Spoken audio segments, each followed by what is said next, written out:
Sveiki sulaukė 19 dienos. Italai sako, la vita è bella, o lietuviai sako, brangiausias turtas yra sveikata. Gyvenimas gražus, kai skrandis pilnas, saulė šviečia ir dar nugara neskauda. Tad šiandien žiūrėsime, ką galime pasiskolinti iš saulėtos Italijos ir figūrai, ir sielai, ir net kaimynams parodyti, kaip skaniai ir sveikai galima judėti. Tad ir vėl nauja diena. Sveikatos ir žinių jų kupina. Pasirūpinti kūnų svarbu. Noriu, galiu ir judu.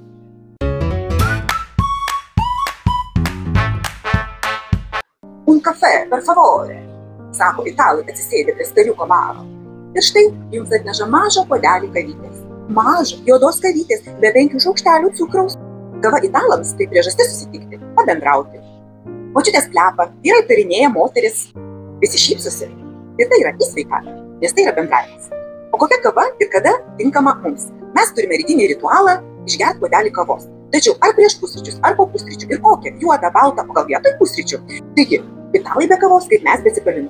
Tačiau jų kava tikra, skani. O šiaip apie kavą pripinta labai daug mitų. Čia jį gydo, čia jį kenkia, čia gerai, čia blogai.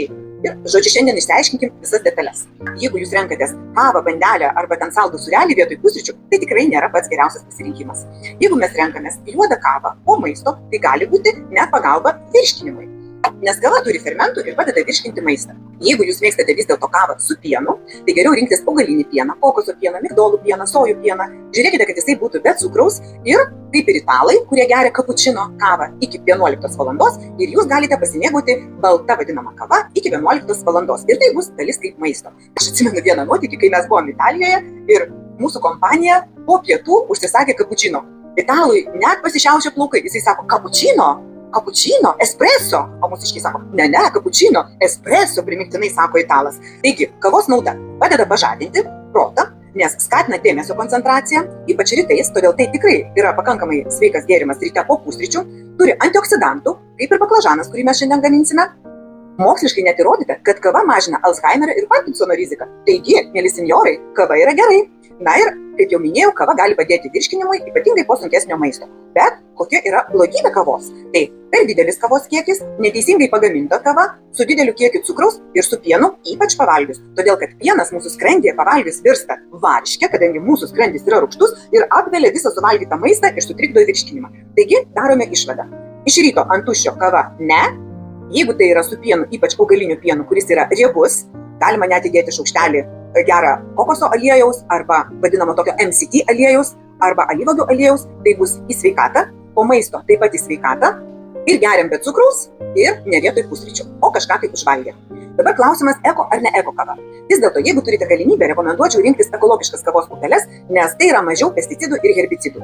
Jeigu jūs turite kavos aparatą, kur naudojate kapsulės, tai vis dėlto vėlgi jau yra įrodyta, kad karštas vanduo pramušęs plastikinę kapsulę mikrodalelės plastiko patenka į kavą, kaip ir, pavyzdžiui, kolonėlį, jeigu sustojate ir pasiemat kavos iš plastikinių vienkartinių indų, tai mikroplastiko dalelės, ftalatai patenka taip pat į kavą. Na ir paskutinis momentas, kaip pagaminta kava. Jeigu mes užpilam kavą, nedaug dievė dar geriam litrais, tai vis dėlto chemikalai patenka į kavą ir tokia kava didina blogo cholesterolio lygį. Vis dėlto geriau filtruota kava, per aparatą kava, arba jeigu užpilta, tai turi būti trumpai, po minutės, turi būti nukošta ir pašalinti tirščiai. Nes šiaip kava neturi absoliučiai jokių maistinių medžiagų, tai yra baltymų, riebalų, angliavandenių. Ir jeigu mes atsibudę iš ryto ant tuščio išgeriame kavą, mes tik tai sukeliame kortizolio kiekį kraujyje, kurio mums nereikia, nes mes ir taip ryte turime pakankamą kiekį kortizolo. Na, kalbant apie tai, ar kava sveika ant tuščio ar ne, tai anksčiau buvo sakoma, kad kava veikia gleivinę. Tačiau iš tikrųjų dabar jau yra paneigtas šitas mitas ir kava neerzina, nedirgina skrandžio gleivinės, tačiau jeigu yra refliuksas, jeigu yra jautresnis skrandis, geriau vis dėlto prieš kavos puodelį kažką suvalgyti. Ar tai būtų vaisius, ar tai būtų batonėlis, kurį jūs išmokote pasigaminti, ar tai košės dubenėlis. Ir tuomet puodelis, nedidelis puodelis juodos kavytės, be cukraus ir be pieno, tai yra tik į naudą. Kava geriama su saiku, gydo protą, širdį ir nuotaiką. Tad gerkime kavą kaip italai. Mažą puodelį, skaniai, neskubant, bendraujant. Ne vien tam, kad pabustume, bet kad pasimėgautume. Ir būtinai su draugais, su šypsena, gero ryto pradžiai. Nes sveikata tai ne tik maistas, tai ir ryšiai. Vienas puodukas kavos kartais yra geriau negu sauja piliulių.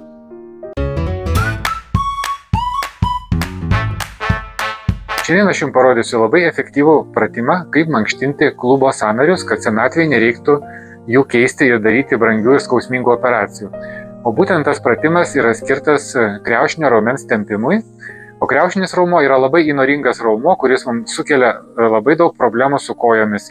Atsigulam, susirandam vietą prie sienos, kad mūsų kojos galėtų būti atremtos į sieną stačių kampu. Ir ką mes darom? Mes uždedam vieną pėdą ant kelio ir turėtumėm pasiekti tokią padėtį, kad ištiesta ranka spaudžiu savo kelią ir po to lenkiu į kitą pusę ir tempiu sėdimą į raumenį. Ir grįžtu vėl į padėtį tokią, jeigu nepavyksta iš karto ištiesti rankos, tai reikia daryti pratimą po truputį, nepersistengiant ir daryti su kiekviena koja 20 kartų, kol pavyks ištiesti ranką pilnai, po to pakeisim kitą koją ir darysim su kita koja. Taip, gulim ant nugaros, nugara guli ant žemės, prispausta ir mes mankštiname savo klubo sąnarį, o dar, jeigu pasakyti tiksliau, tai tempiam tą paslaptingą kriaušinį raumenį, kuris mūsų nervus dažnai spaudžia ir sukelia nemalonius pojūčius kojose. Rekomenduočiau šitą pratimą daryti dažnai, bet nepersistengti.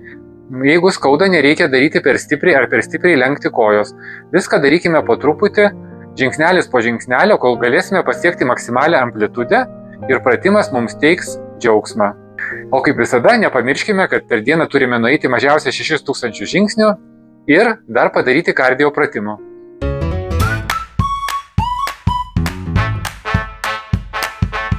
Italai moka mėgautis gyvenimu, o lietuviai moka ištverti šaltą žiemą ir tokią šlapią vasarą. Neįtin malonu. Bet jeigu jūs eisite pasportuoti, tai įsivaizduokit, kad sėdite Romoje, po Romos fontanais. Ir jeigu po sporto užsimanysite valgyti, vadinasi viską padarėte gerai ir skubėkite į virtuvę gaminti baklažanų užtepėlės, ji tikrai anti-age maistas. Pagrindinis mūsų herojus šiandien – baklažanas. Rimtas, tamsus ir šiek tiek paslaptingas. Bet iš tiesų, ji vienas sveikiausių daržovių italų ir tikiuosi bus jūsų lietuviškoje virtuvėje. Pirmiausiai, jis neturi praktiškai kalorijų. 27 kalorijos 100 gramų tai reiškia 0. Vadinasi, šių patikalų galima valgyti be sąžinės graužimo. Tai reiškia, kad jisai draugiškas figūrai ir kas nori lieknėti, būti tokie smagus kaip italai, bėkit ieškoti baklažano. Baklažanas kaip italas. Malonus, geras, mielas, bet nelenda į akis. Antra, jame yra antioksidantų. Gal ir sudėtingas tas žodis antioksidantai. Tačiau, kai jūs valgysite šitą patiekalą, jūs galėsite įsivaizduoti, kad jūsų ląstelės yra spa procedūroje. Trečia, jis padeda širdžiai ir virškinimui. Taigi, baklažanas tas retas atvejs, kai močiutė pasakys skanu, o daktaras pasakys sveika. Ir čia jie sutars abu.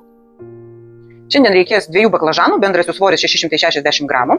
Toliau reikės kokybiško alyvuogių aliejaus. Taip pat naudosime 200 gramų graikinių riešutų ir aš juos užsimerkiau. Graikinius riešutus galima mirkyti netgi 12 valandų ir laiks nuo laiko nupilti vandenį. Reikės druskytės, prieskonių, naudoju Viduržemio jūros prieskonius ir daug česnako.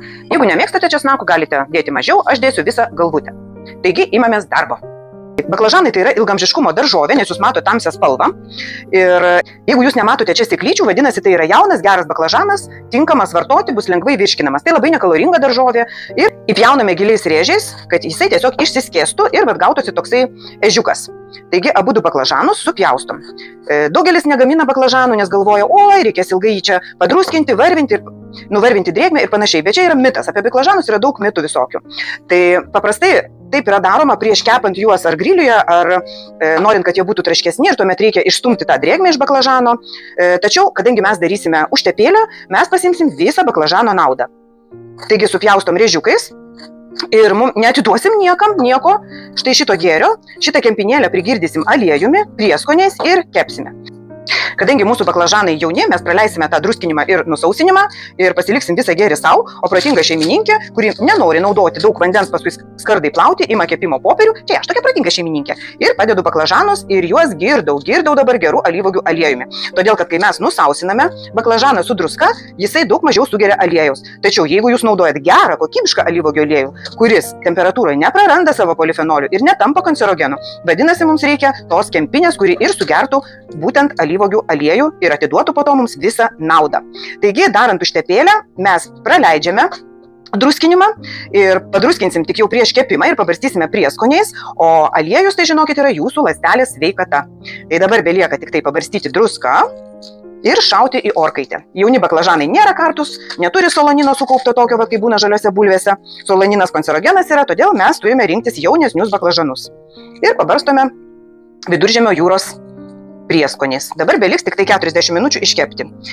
Jeigu jūsų skrandis jautrus, galėsit paskui nuimti odelę, mes nieko neatiduodam, už ką mokam, tą ir suvartojam. Todėl, kad jeigu yra daržovė ir yra violetinė spalva, mes turime gauti visą jos naudą. Keliauja į orkaitę 45 minutėm 165 laipsniai su oro pūtimu. Taigi, geras kokybiškas itališkas aliejus ir puikus baklažanai jau iškepti. Viskas keliaus į trintuvą ir tuoj mėgausimės super itališkai lietuvišką užtepėlę. Kodėl reikia mirkyti riešutus? Pasižiūrėkite, koksai vanduo. Jau čia trečias vanduo nuo riešutų ir jis yra rudas. Kada riešutai pamirksta nors keletą valandų, jie atsibunda ir pašalina savo sargus ir atiduos mums visą naudą. Tai yra riešutų baltymai bus lengviau virškinami ir labiau prieinami mūsų organizmui. Baklažanėlį keliauk į trintuvą. Toliau česnakėlį, šiek tiek druskytės, graikiniai riešutai. Net neskaičiuojam, kiek aliejaus, nes tai yra jūsų ląstelės membranos sveikata, tai yra antioksidantai. Tačiau jeigu vartosite prastą aliejų, šitą receptą paversite beverčiu. Na ir suplakam, ragausim, ar ko nors netrūksta. Kaip skanu paragavau, bet vis dėlto pasirodo, dar trūksta trupučiuką rūgštelės. Supilu į trintuvą, dar kartą perplaksiu.